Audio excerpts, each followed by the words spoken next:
Hey friends, my name's Stevie Taylor. Welcome to the Gig Life Podcast.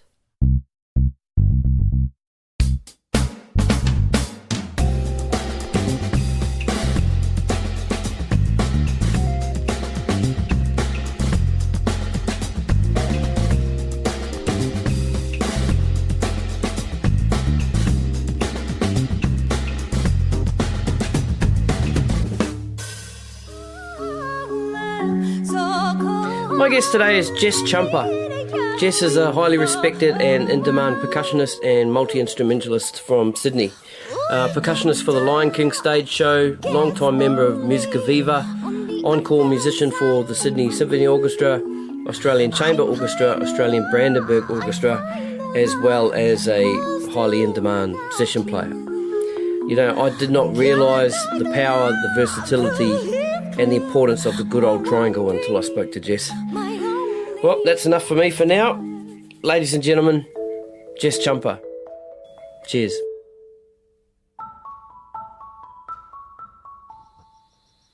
I think we're rolling. Jess Ciampa. Welcome to the Gig Life Podcast. Thanks, Stevie. It's an honour. Sweet, mate.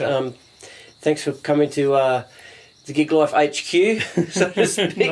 Nice to be here. It's just in my little studio here. So I'll start off by saying, what's a week in the life of Jess at the moment?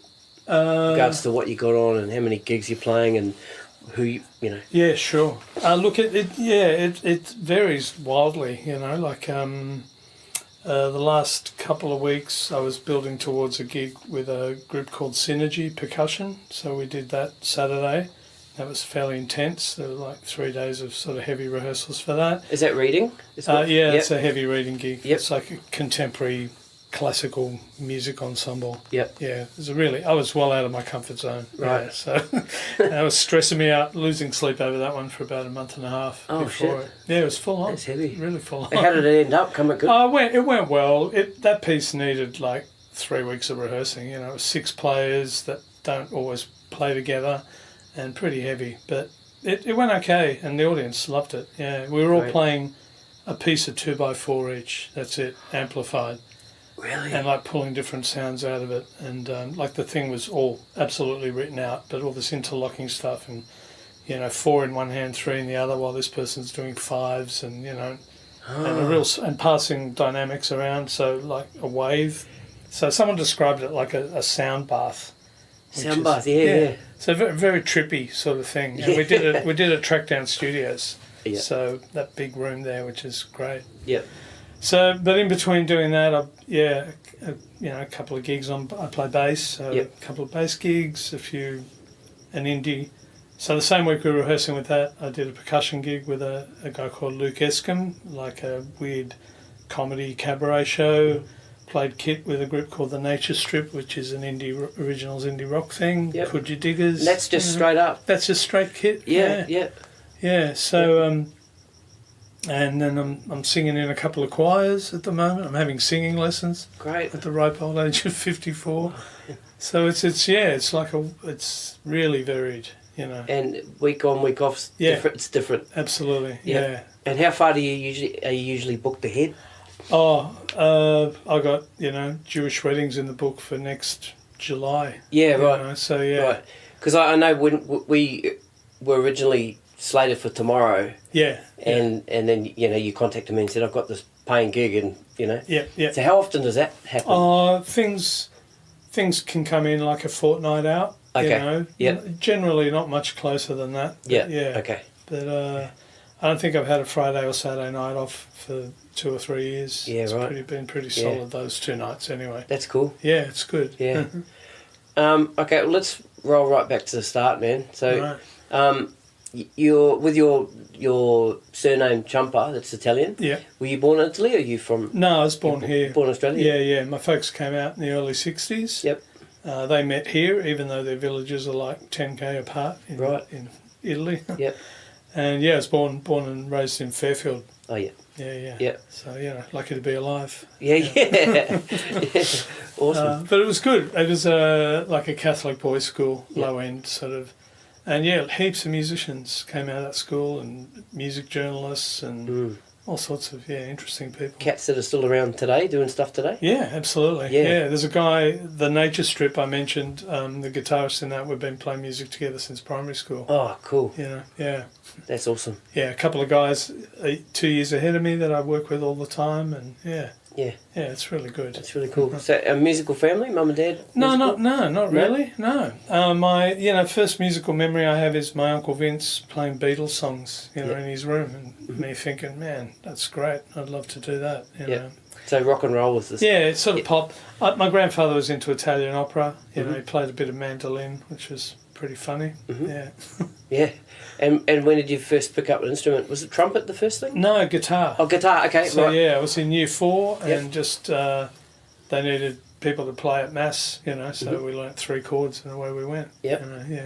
Yeah.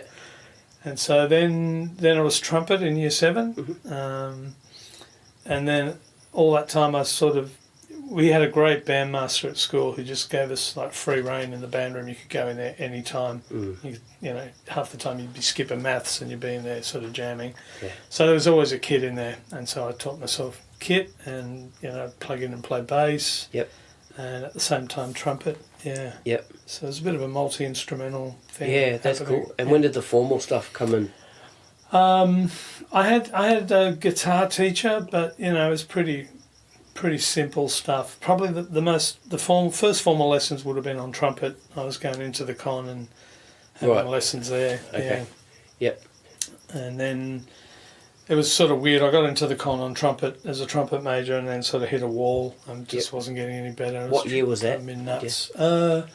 I got in 83. Okay. And then in 85 they let me change majors to percussion. Right. But I trained as a high school music teacher. Right. So they didn't really care about us as musicians, and they needed percussionists for their wind band. So they went, yeah, sure, Right. So I was lucky. Yeah. Yeah.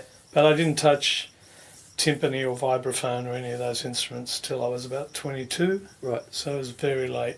Yeah. Yeah. And what led you to that sort of stuff? I think it was actually seeing the group that I played with on Saturday, because my percussion teacher started Synergy Percussion. Right. And so I saw them probably in 84, and they did this piece by an Australian composer called Nigel Westlake. It was like 4 players on 2 marimbas, and it spun me out. I just thought it was beautiful, and I thought, man, I want to learn to do that. Right, that was the moment, eh? Yeah, that was a real... Everyone's got one, eh? I know, it just turns your life. Spoken to a whole bunch of people, and there is that one moment, Yeah, and you never forget it. No. I can still, if I think about being in that concert, I can still remember that feeling, Wow, that's awesome. Just inspiring. Yeah. And so where... how long were you at the con? I was there 4 years. 4 years, So okay. I did percussion with Michael Askell for 2 years of that. Yep. Yeah. But it was a bit of a rush. Like I wish I'd started percussion when I was 8. Okay. And so I feel like I've been playing catch up a bit. People that have had a real head start on me. But what can you do? It is what it is. Yeah. So studying percussion at the con, are they laying all the instruments out for you, and you Yeah. I'm sorry, pardon my naivety. I don't know what it would be like there, so that's why I'm asking. No, you're right. You're right. Yeah. Or do you go in there saying conga or Yeah. No, well, you're expected to cover. That's the thing about being a percussionist. You're expected to play literally hundreds of instruments. To a certain level. Yep. So it's not like if you're a trumpet player, that's all you play. You might play piccolo trumpet and maybe flugelhorn and stuff, but as a percussionist, I might do a recording session one day on vibraphone, and then the next day you got to play timpani, and then you got to do orchestral snare, and they're all like really different instruments and techniques. Totally. So you got to get. There are like major.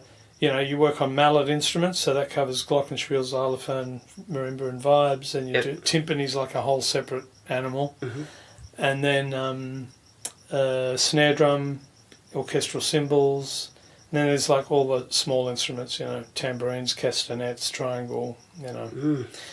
Even people. Put shit on triangle to play a triangle well, man. It's not for the faint-hearted. So, So let's expand on that then. 'Cause I reckon there'll be a bunch of people wanting to know about that. Oh, look, I I did a recent gig with Tom Berlinson. He's doing like a Latin project, so it was all that bossa nova stuff, all that jobim. And man, I got lots of compliments after the gig on my triangle playing, which always strikes me as funny. But I pride myself on, the open and close thing, and playing a nice instrument and getting a nice sound. I wonder if people actually realise there's an open and closed thing. A lot of them I think don't. people are just picturing. I know, yeah. Well, it's funny because I did a little tutorial thing with a youth orchestra on Sunday, and they got them hanging off a string, and every time you hit it, it spins, so it's hard to, So there's like basic things that you can learn about it, and where to hit it, all the different sounds you get. A good triangle should have hundreds of sounds in it, depending where you play it. It sounds ridiculous. No. I'm really interested. I mean, triangles, are they tuned? No. What? Yeah. So if you went out, you can buy different keyed harps. Yeah. So the thing, that's right. I mean, the thing about a triangle is it should have a real wash of lots of overtones. Okay. Yeah, and some will have a dominant, what we call dominant, fundamental tone. Yep. But then if you hit it somewhere else, you get all these other colours, and tones. So there shouldn't really be a pitch. If it's got a pitch, it's going to sort of limit it a bit. Right. Okay. I mean, just muffled up maybe a little bit. But if I'm doing a session, I'll take 4 or 5 triangles because one will sit better in a track than another. Right. And they won't even realise you'll play it, and they go, "Oh, that doesn't sound so great. Let's lose the triangle." And then you go, "Oh no, let me try this other one," and it just suddenly the overtones of that one sit better with the key of the song. Wow. Same with congas. People don't realise that about. Yeah. I'll ask what key are we in. Yeah. And they'll look at me like I'm insane. And I'll go, well, we're in D, and this conga's a C sharp. I want to tune it up a bit so it sits. Yeah, basic, Yeah. Yeah. Were you playing sort of rock band sort of stuff out of school? Yeah. Was that the first sort of thing? Yeah. First sort of thing you're doing? Well, I mean, in terms of gigging and sort of nighttime gigs, I played in a band with the guy I mentioned from primary school and another guy, Bill Gibson, who was 2 years ahead of us. Mm-hmm. We were in a trio called Smelly Tongues. Cool. Which was named after a song by the Residents. Okay. And we were described as thrash jazz. Thrash jazz, yeah. So it was a bit prog rocky, but it was all original songs written by John, and that was a heap of fun. So I've always done that, and then that became another band called Upsadaisium, and they all seem to be mostly with this guitarist John Incarnaso, who I went to school with. Yeah. So I love the rock thing. I'm a rock drummer. Okay. I've played in jazz things, and I do the occasional Latin thing, but and people will try and book me for Latin gigs on kit because they know me as a conga player. Right. But I don't have the feet for it. The feet, that's the big difference. To play kick-ass fusion samba. Yeah. Hire Gordon Rittmeister or Steve Marin or someone, or Giorgio Rojas. That's their thing. Yeah. I'm a rock drummer. That's Yeah, that's cool. When did you turn pro? Or did you? Was there any other job before? No, I've always. I mean, when I graduated from the con, I taught in high schools, but I only lasted about 6 months. So I sort of fell into playing, and I was doing Latin gigs. Were probably the first paid gigs I did. I played in salsa bands, either bass or timbales. Mm-hmm. And then I was lucky enough that my percussion teacher was playing in a group that was doing school shows through a company called Musica Viva. Mm-hmm. So he asked me to fill in for him, and then that group asked me to join. And so. And you're still there today? 30 years, yeah. With different groups. But I love that gig. It's really great. And what does that entail? So you turn up at a school and you do a concert for an hour, and you probably do 2 or 3 of those a day. Mm-hmm. Sometimes the school will have 3 shows, sometimes it's 3 separate schools. Mm-hmm. But the schools get a teaching kit, so they get a recording of what you're going to be performing, and there's activities to go with it, looking at the rhythms. Mm. The one I'm in at the moment is a song-based group, so all the lyrics are there, the songs are there. So it provides all these great resources for the teachers and the kids. That's brilliant. Yeah, it's fantastic. Yeah. And it might be the only live music those kids ever see, Yeah, that might turn them on. To because I mean that's what happened to me. A Galapagos duck, which is a very old Australian jazz group came to my school out at Fairfield, and I was a trumpeter. And they were amazing, this incredible jazz group. And we had a bit of a question time at the end, and I asked the trumpet player, I said, what's your job? And he said, well, this is I play trumpet, you know. And my world just exploded, you know. I thought, man, you can play music as a living, you know. It just never occurred to me. And you could possibly be doing that for some other kid now. Yeah, that's what I think. Have you seen it happen? I've had kids come up and say, I want to learn an instrument after watching this, and I just go, wow, that's my job's done. You know? Awesome. Yeah. And you haven't seen them further down the track I far? I haven't. But I'd love to. It would be hard to it's hard to follow that up. But look, I have met a couple of people that remember me coming to their school, and they're 19 or 20, and they're playing music, you know. Yeah, cool. Some of them were musicians then, and it just encouraged them to think about a life in music. But I'm very aware that every school I go into, you might be changing someone's life, you know. Yeah, it sounds a bit... No, that's... You know, but it's the truth. It is the truth, absolutely. It's pretty powerful stuff. Yeah, absolutely. Yeah. Did your formal training ever sort of end, or are you still always looking... meaning different teachers along the line? It sort of came to an end at the end of the con years. Okay. You did, I just sort of stopped. Occasionally, like when we did The Lion King, I had to learn, 3 or 4 instruments I'd never played before. So they basically sent a guy out from the US to teach all the percussionists, how to play these things that we had no idea about, Because some things, there are just no teachers here to learn how to do them properly. What were they? What were those instruments? One of them was, shekere, the big shaker, which, has a long tradition mainly in Cuba. And there are guys who do it now, but back then, 15, 16 years ago, the first time we did the show, there was just no one that you could learn that from. Berimbau, Brazilian instrument. There are Brazilian guys here who know how to play it, but they're a bit funny about teaching it to gringos. I tried to get into the Brazilian community. It's a very special instrument to them. It's got religious and spiritual sort of... Similar to a didgeridoo type. Absolutely, I've got one. Yeah, very cool. But same thing, it's just not that simple to walk up and... But the only thing I'm having formal lessons on now is singing. I've been doing heaps of singing. I've always sung backing vocals and stuff, but I've been getting right into it. And that's cool. So like classical. To a point where you're reading? Yeah.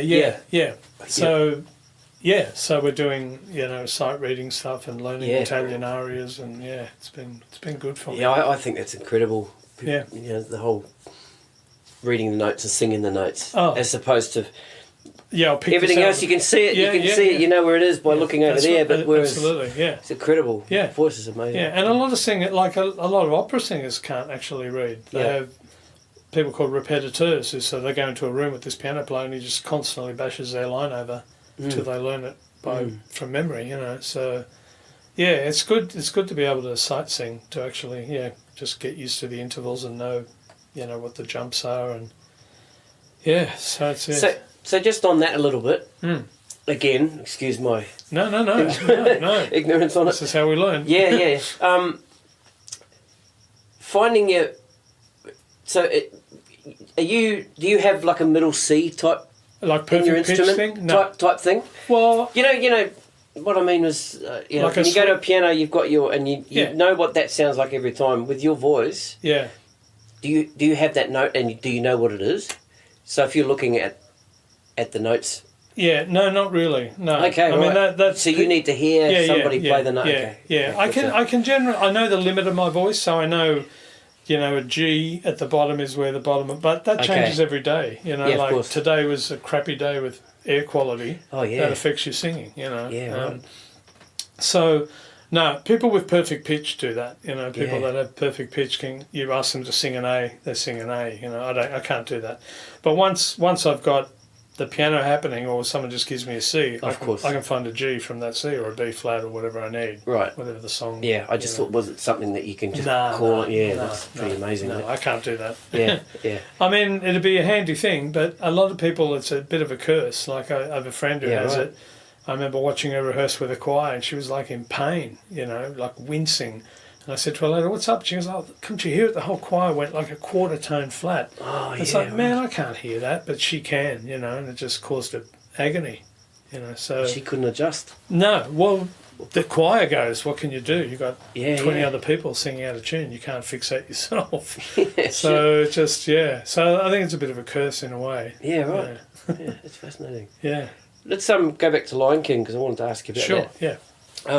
Now, this was the version of the Lion King when it first came to Sydney, is that right? Yeah, about 16 years Yeah, ago. I remember seeing it. Yeah, and Jay then- Lagai was. Yeah, that's Yeah, right. yeah, yeah. Mufasa. He was Mufasa. great. Yeah, it was yeah, awesome. Yeah. Yeah. So, So good. how did that come about? And then let's maybe talk about what a day in the life of that Doing show. that show? Yeah, is and sure, how long sure. you ran it for, and Yeah. that sort of thing. It's fascinating. So I actually got a phone call because normally with musicals in Sydney, the music director usually knows who they want, so they'll just book people, you know. But in this case, the American producers wanted to hold auditions, Okay. and which is great. I mean, every show should do that, you know, because there's so much politics and stuff, you know, that people don't get a look in, you know, who should be doing some of the shows. So I got a phone call like saying, this is on, the Lion King's happening, and they want to audition people, and we thought you'd be suitable. Do you want to come in for an audition? I went, yeah, sure. So they sent us music. So it's an interesting show because everything's written down, and they want what's written. There are moments of improv, but not a lot. And so so I had to listen to the album, and I followed the music, and I did a little setup at home with the instruments and just learnt it.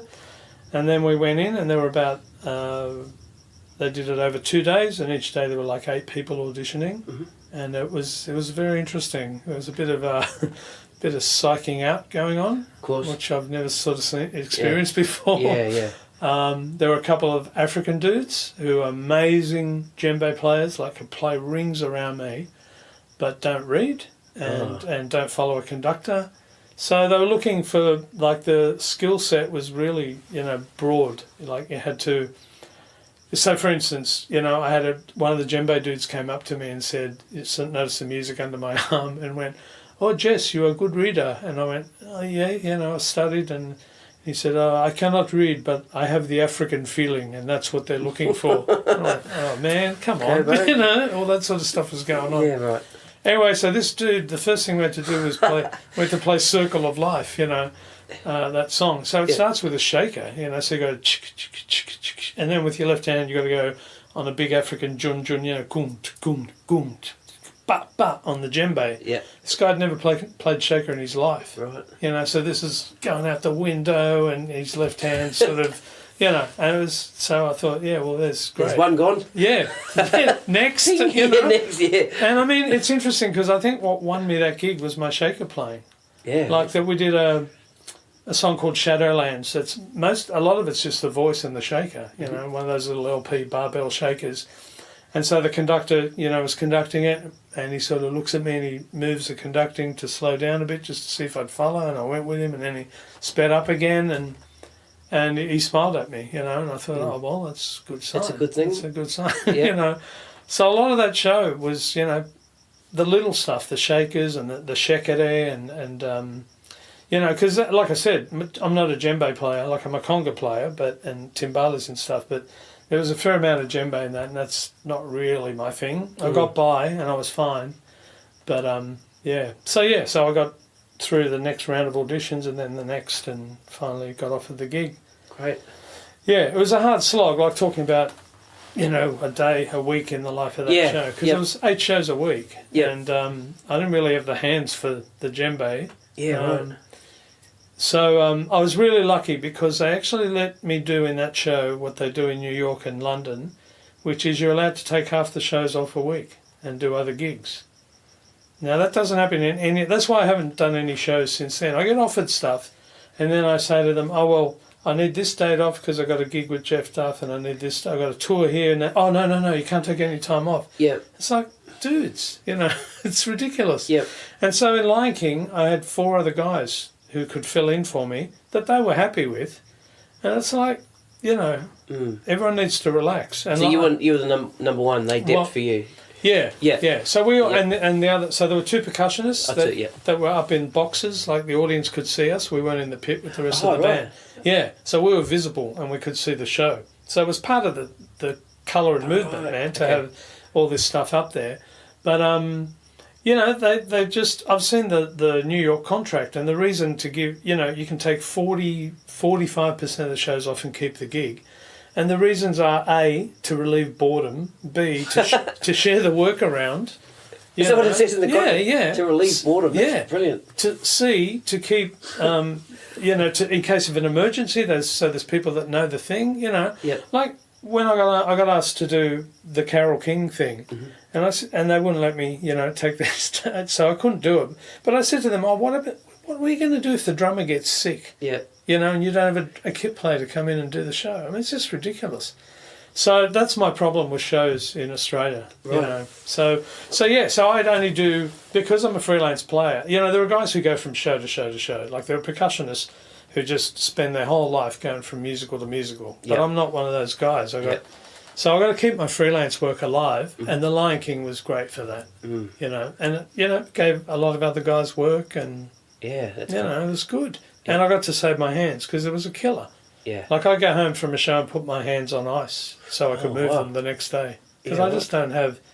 I remember the first time because I was also looking after the drums. So for djembe skin split, I'd have to take it to get repaired. Okay. So I took it to Sibo Bangura, who's a Guinean djembe player, like a master drummer. You know, and I thanked him. I shook his hand. You know, he's got a callus on his hand that's like 2 centimetres high. Right. From playing from the age of 5. So, you know, it's no wonder I had to ice my hands. Yeah. Yeah. But anyway, but I loved it. It was a great show. I learnt a lot. There was a bit of improv where I was. There's moments where I'd watch the dancers and work with the dancers, which is really great. Did you have to dress? Yeah, we had to, being on show, yeah. man. Yeah, we had to wear, you know, what I call a Fred Flintstone sort of vest. The Yeah. other guy on the outside was Barney, you know. So it wasn't too bad. It was just this vest, but it got bloody hot. Man, Yeah, like right. in summer in that theatre. Yeah. So it wasn't too bad. No face makeup or Yeah, you that's know, cool. Yeah, all those poor buggers in costume that had to be like, you know, Jailer Guy had to be there an hour and a half before to get the Mufasa makeup on. And, Yeah. and if they had lots of Kiwi boys in the cast with the Yeah. tats, you Yeah. know, so they had to cover the tats with Yeah, makeup and all that stuff. Yeah. Yeah. And how long did that run for? The first time it went a year and a half. Oh, yeah. Yeah, huge. You know, so it was great. And you know, for a percussionist too, the gear's there. They own it. You just turn up and play. Nothing Yeah. to set up. Nothing to pack down. You know, so yeah, it was a real luxury.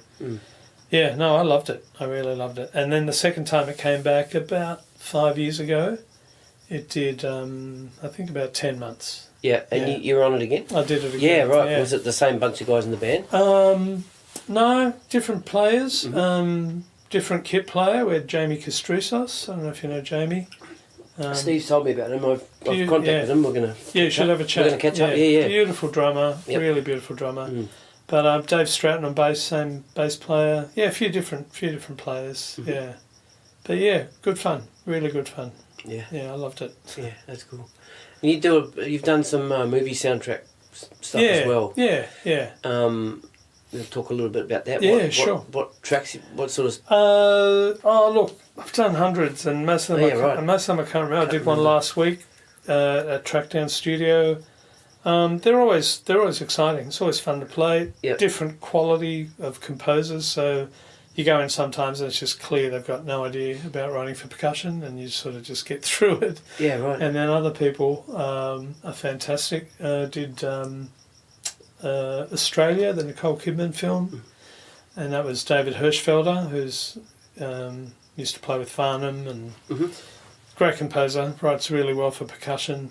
So yeah, that one's probably the most. Oh, Happy Feet. It's probably the most famous one I've done. Yeah, Oh, but it's funny because you Kids know love that. the film comes out. I went and saw it with two of the other percussionists who played on it. It's like all the stuff you played sort of buried. You know, it's just really? really hard to hear. Oh, so it's not the feet tapping stuff. You're not playing that stuff. No, there's a couple of moments I can hear where I go, oh yeah, I remember doing that, and it's like flamenco hand clapping. Oh, You know, so it's 4 of us doing all this hand clapping. They made us wet our hands, so we got a different sound. Right. And yeah, but a lot of the stuff gets buried. And even Hirschfelder, when we did Australia, there's all this heavy drum stuff, big Japanese taiko drums, and we're going, thinking, oh, well, this will be big. And he goes, well, knock yourself out, guys. This is during the bombing scene of Darwin. He said, you won't hear it over the bombs. And he's bloody right, Yeah. We're in there trying to listen to it. It's just explosions everywhere, Yeah. So what can you do? Yeah. Yeah. But yeah, I've done a couple of short films there. They're normally better. The soundtracks seem to be more forward, and often they'll be sort of quirky, and they won't really, bring weird instruments along. And yeah, that's fun. Am I right in saying that the session work for percussionists wouldn't have dried up as much as it would for drummers and stuff, because it's a little bit harder for the home producer to emulate a good percussionist, whereas absolutely there's so much good drum software out there where you can just pull up a groove and absolutely not so much. A lot of the sessions that we go in and do an overdub, the drum tracks are clearly off a machine. A lot of the time. Depends on the style of the music, but but it is, and I'm lucky because some of the instruments now, like marimbas and vibraphones, you can get amazing samples that sound fantastic. Oh, right. But I still haven't heard a good conga sample, that sounds like flesh hitting flesh. Right. And the other one that's hard to replicate is timpani. So even if there's only one percussionist on a session for a film, it'll often be a timpanist, because it's really hard to get good timpani sounds, I think. I haven't. People use them and they sort of get away with it, but if you're a percussionist, you can hear it. Yeah. Do you get called for timpani work? A little bit, not so much. I'm not really, I own some, and I'll do the odd. The last timpani session I did was that Peter Allen film, that drama series they did, so I played timpani on that, but it's not really my thing. There are guys in town that are real, almost timpani specialists, and yeah. Have you noticed the sessions sort of quietened off in the last sort of 5 years? Even longer. We could even go longer. Yeah, it has. Look, it's up and down. It actually depends on the Australian dollar, because when the dollar bombs, when it's doing bad, there's heaps of film work, because it's cheaper to record here than in LA. Right. So we'll often do a session, and the composer and the producer are on the computer in LA, and they're Skyping in the control room, and we're recording. Yeah. So it really depends on the dollar a lot. So when the dollar was around 60, whenever that was, maybe 7 years ago or something, there was a lot of film work. Yeah. So, and then it got quiet a bit, and now it's picking up again. Now it's sort of 70-ish. It's weird. Yeah. Gee, I never thought of that. Yeah. So we were doing big Hollywood films, and I remember doing a Nicolas Cage vampire film and a few other things, and they were recorded. A Nicolas Cage vampire film. Yeah. I think he was in it. Daybreakers, I think it was. Oh, right. Yeah. Anyway. Yeah. He's a weird bugger, that guy. Anyway, very strange character. Yeah, I like him. I think. Yeah. He's pretty cool. Who are your bass player influences? Oh, that's a hard one. That's really hard. I like I like people like Victor Wooten, that kind of stuff. I've seen him a couple of times, and he blows me away. I just think that's ridiculous level of skill, that guy. And the usual people, Jaco Pastorius and all those guys. But I got to be honest, I don't sit and listen to a lot of that. I listen, if I'm going to put on music at home, it tends to be pop. Yeah. And so the bass players I like are guys who are pop bass players who play interesting lines. Pino, that kind of... Pino Palladino's fantastic. I'm into Elvis Costello. He's always had, Bruce Thomas, he's an earlier bass player, beautiful bass player, really melodic. The Motown dudes, James Jamison, all those dudes. I love melodic, and McCartney, actually, if I had to pick one bass player. He's fantastic. But more obscure guys, I play with a band that does a tribute to an English band called XTC that no one's ever heard of. Their bass player, Colin Moulding, is astounding. It's like he picked up where McCartney sort of left off and just kept going. So guys who play melodically, and I'm not a chop dude. I don't like. I'm the same on kit. Like I wish I could do what people like Gordon do, but I can't. So I try and do what I do and try and make it feel good, and So chops, I can appreciate it, but often it just leaves me a bit cold. Unless it's really musical. I mean, Gordon's amazing. He's very incredibly musical. Hamish Stewart, if I had to name one drummer in Sydney, he would be the guy. He can do some of that stuff, but doesn't. You can hear him play a whole song and he'll just groove his ass off for the whole song and not throw anything, and that makes you go, oh wow. But it just feels good. Makes you want to dance. Yeah. And who are your kit influences? Elvis Costello's drummer, Pete Thomas. He's amazing kit player. I would say Hamish, Hamish Stewart in town. I love playing percussion with Hamish because he actually gives you room. He adjusts his playing because he knows you're there. So I don't get to play with him a lot, but when I do, man, it's just fantastic. I'll fill in sometimes with a group called the Catholics. Fabian Evia plays percussion with them, but if he can't make it, I'll sometimes do it, and playing with him's great. Pop drummers, I used, early Toto and all that stuff, just fantastic. But I don't sit and listen to drummers. I like listening to songs and music, I like to forget. Like last time I saw James Taylor, with Gad and Jimmy, I kept forgetting there was a kit player on stage and a bass player, and that's the magic, is when they melt so seamlessly into the song, you forget they're there. It's Jimmy Johnson, eh? Yeah, man. Yeah, and I forgot he was on stage. I kept forgetting. I'm listening to James. Yeah. And you just, because they're playing the perfect part, Yeah. And at no point do they play anything that makes you, that is like, look at me, look what I can do. Never, they're just playing for the song. And Gad's the same. Yep. But if you go see him with his group, obviously he pulls out. Did you see him a couple of years ago? I didn't. I'm kicking myself. Yeah, I know. I've said this in a few podcasts. People are getting sick of me going, oh, what's the Gad story again? But it was just unbelievable. Yeah. I mean, the stuff on YouTube, various things, and there's incredible solos where simple ideas, that just build beautifully and musically, and makes so much musical sense. He's But other than that, no, I'm not. I've gone to I don't like going to clinics. They drive me crazy. I went to one that I won't name the drummer, an American drummer that was just complete ego. Right. The one clinic I've gone to that I really enjoyed, but it wasn't a clinic, it was like a recital, was Terry Bozzio. Oh, right. Okay. Yeah, I was in Vancouver on tour and I had a day off and he was just like doing a clinic and I went. And I don't know if you've seen the kit he plays. Yeah. I mean, it's insane. Yeah. Something like 12 pedals playing remote, Yeah. So he'd set up these ostinatos with his feet that were just, I would have trouble just doing the feet. And then he's playing melodies on the toms and cymbals over that, and it's just one of the most beautiful things, And he's got chops to burn, but it was about the music, it was about the piece he was playing and developing musical ideas, and But I should have left at question time, because then it's like every meathead wanting to know what sticks he uses. And, and you could see him suffering, So I thought, bugger it, I'll put up my hand and I'll ask a question. Yeah. And because there was one thing he did that was an Arabic rhythm with his feet.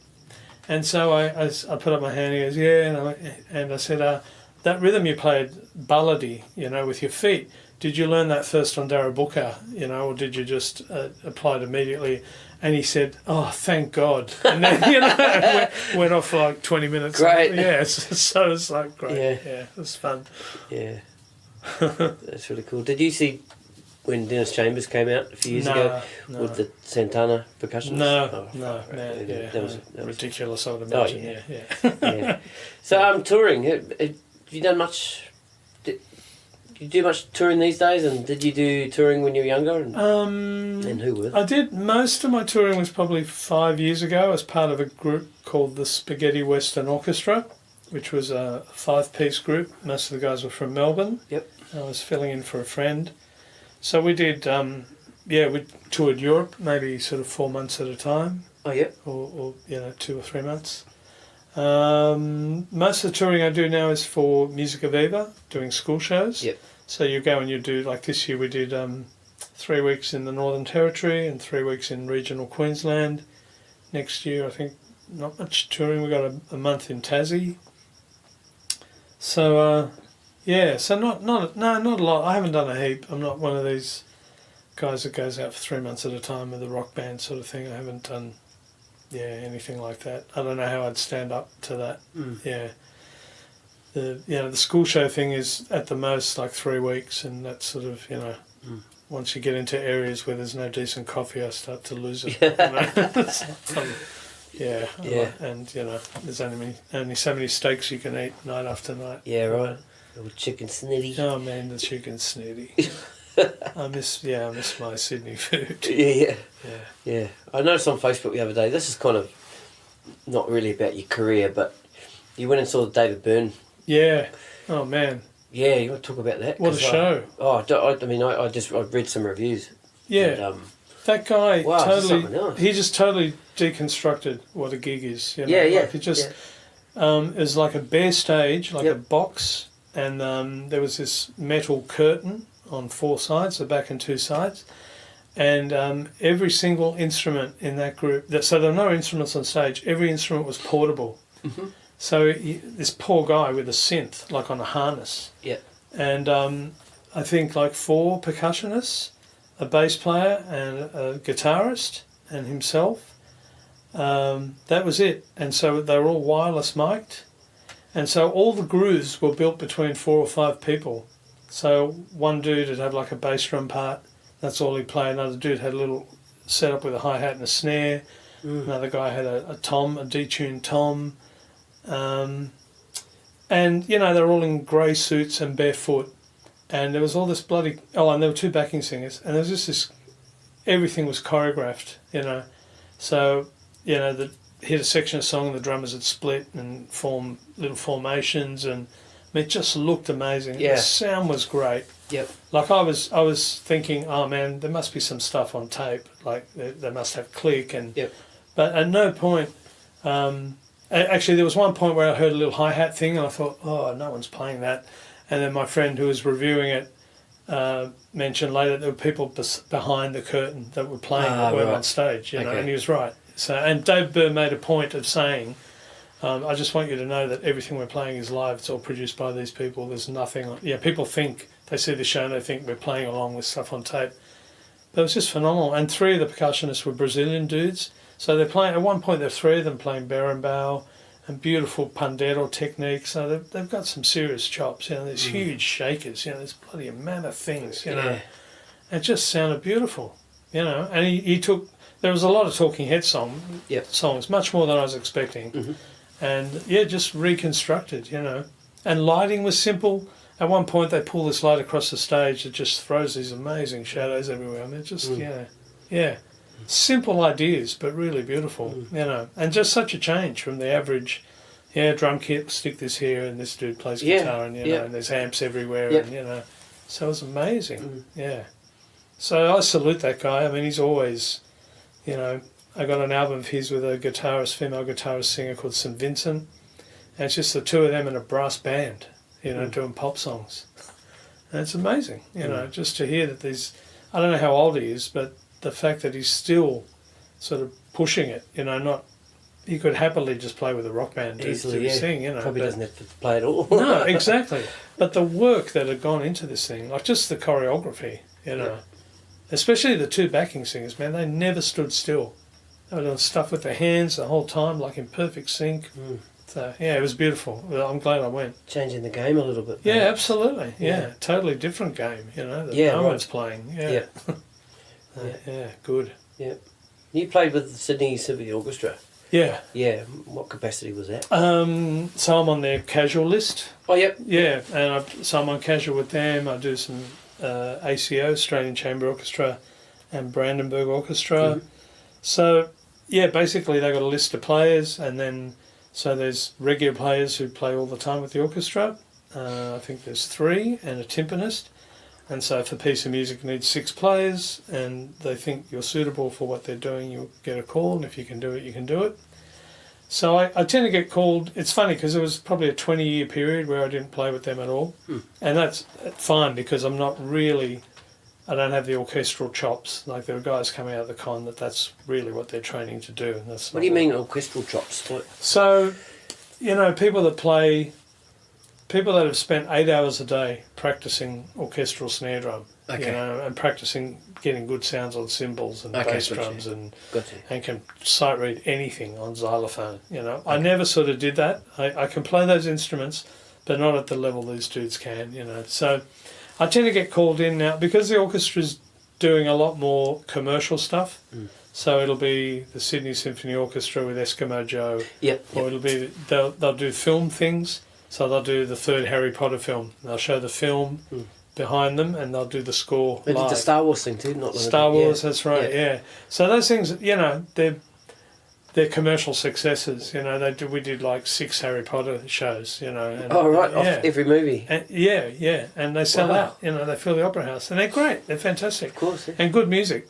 So often I'll get called in because there'll be a conga part, or there'll be folky tambourine, or stuff that's in my skill set that the other players can play, but not But at the same time, I freak out a little bit because then there'll be some difficult bloody xylophone thing you got to do as well, or So there are things that I'm good at, things that I'm not so good at, things I'm terrible at, and So between all the players, you sort of get them all covered. If there's some fiendish xylophone thing, then one of the other guys are better off playing that. Right. Yeah. I'll have a shot at it, but it's not really my thing. Yeah. So it's a bit terrifying. Yeah.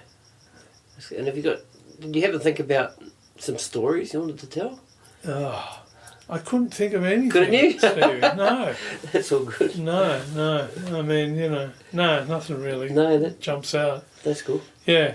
I mean, the one thing I remember that I think sort of made my career in a way was early 90s. I did every Friday for a year at the Basement with a band called Transformation. And so, so it was Gordon Rickmaster on kit and, great players in that band. Jonathan Rutledge on keys and Mark Costa on bass. And so Gordo would there'd be a moment in the show where there'd be a drum and percussion sort of trade-off with solo, and because he knew that I could read, and most of the percussionists he worked with couldn't, every week he'd write some bloody duet for us to finish that with. And they were just like mind-bending stuff, we'll go into 5 here and then 7, and then we'll slow the 7 down, it'll go into triplets. It's like, Gordon, come on, man, I just wanted to chill out on a Friday night. Maybe he's just messing with you. I'm sure there was a bit of, I wonder if you can do this one, Yeah. So, that was fun. Yeah. How have you sort of developed your different styles of the different percussion instruments that you played? A lot of listening. Yeah, a lot of listening. So if you're going to play, salsa music, if you're going to play that, you need to, really immerse yourself in it. I'm not from that culture. I didn't grow up listening to it. So listening to it, talking to the guys about it, and what's happening here with the bell, and what does the conga do here, and when I was starting that, it was really difficult because the guys were quite closed with their information. There were a couple of timbali players in town.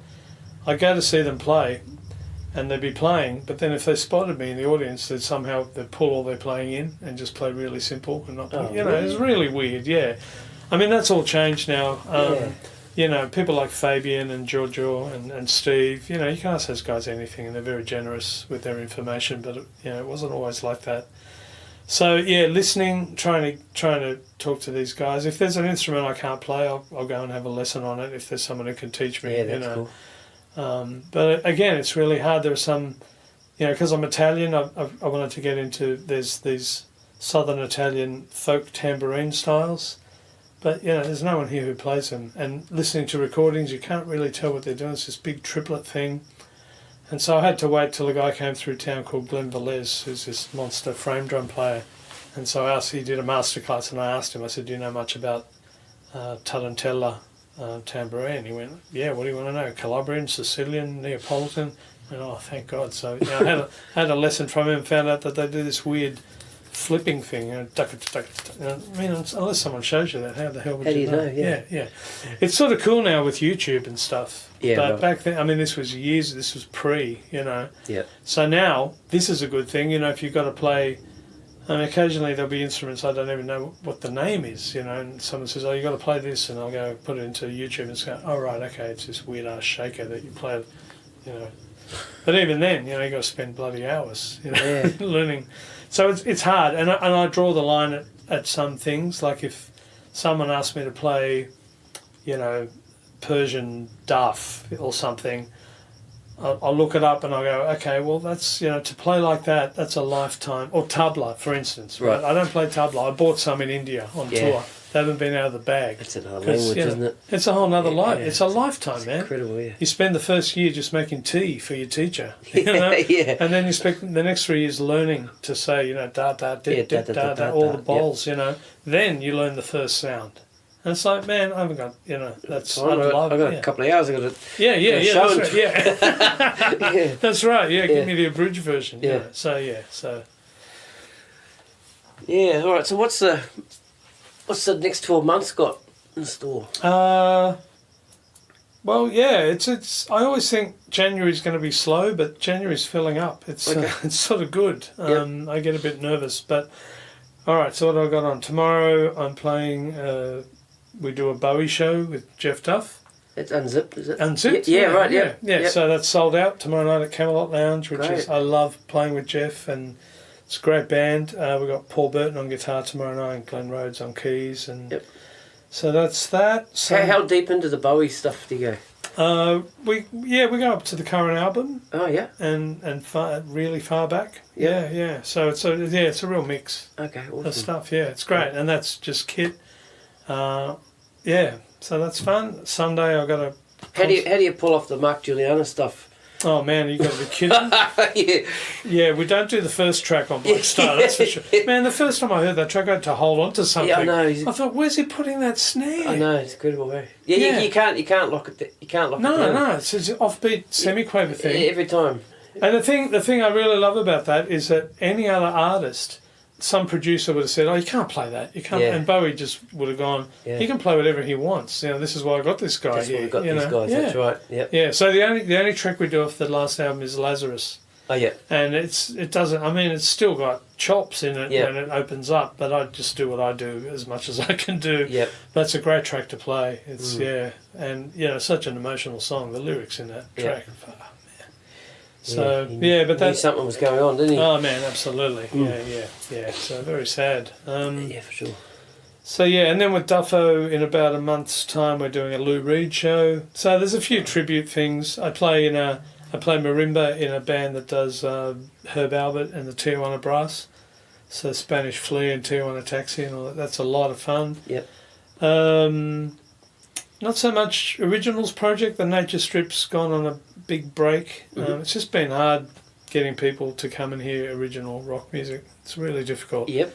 So that's having a bit of a break. I've got some recording with a singer in January. A few function things. I've been playing this wacky gig with this Russian trio playing for silent films. So we did this one on Sunday. It was a Russian science fiction film made in 1920. So that's up on the screen, and we're like playing music live for it, which is Is it improv stuff or you? No, it's mostly it's either original stuff written by one of the guys, or it's existing pieces. Okay. And because they're Russian, they're pulling out lots of little Russian tunes that fit with what's happening. And there's like this communist revolutionary thing in the film, so they're pulling out communist tunes, and it's pretty funny. But we did an Australian one called The Sentimental Bloke, and we're doing that one again in January, like around Australia Day. That's a beauty, yeah. So lots of odd projects. Playing with an orchestra with the Philharmonia choirs in December. Yeah, real mix of stuff. Yeah, which is what I like. Yeah, that's really cool. Keeps it fresh. Yeah. Yes, fantastic. Yeah. Jess Ciampa, thank you so much for being on the Gig Life podcast. My pleasure, Stevie. Thanks for asking me. Oh, mate, it's been a real privilege talking to you. And thank you. Yeah, and learning more about you the last sort of month or so. Cool. And especially from this, and I think people will dig it. Great. And, well, I'm in good company. Really thrilled. Yeah. Thank you. Thanks, Jess. Thanks so much, Steve. Cheers, bud. Cheers.